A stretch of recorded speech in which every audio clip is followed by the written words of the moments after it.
Kalau dari sisi Danantara tuh kita ada dua ya. Kita ada investment langsung, ada juga investment di pasar.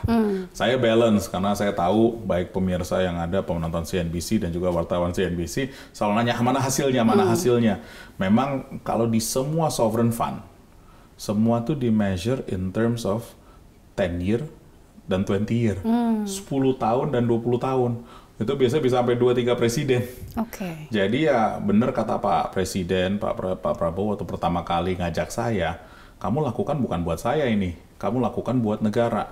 Ini semacam hadiah yang kita buat Presiden 09, 010, Presiden 10, 11 dan seterusnya.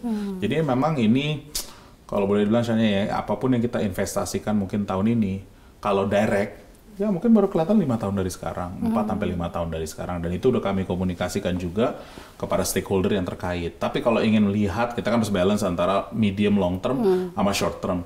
Ya tentu kita akan masuk ke pasar yang lebih liquid.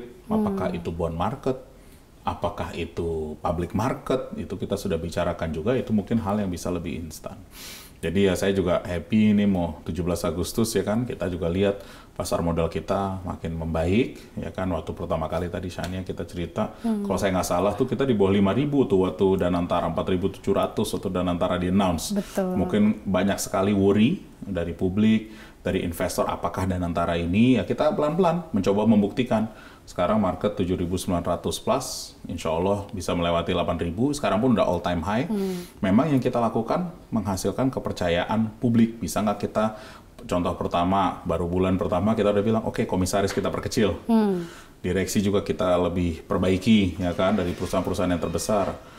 Yang kedua, kita ngomongin soal tantiem. Tantiem sekarang kita hilangkan untuk sisi komisaris. Kita laraskan itu dengan bagaimana negara-negara luar membayar tantiem untuk komisaris. Tentunya kalaupun direksi kita akan membuat ya tentu package yang kompetitif. Karena at the end kita compete dengan private sector to get the best people. Ya kan, baik di level direksi. And they're the one driving the business.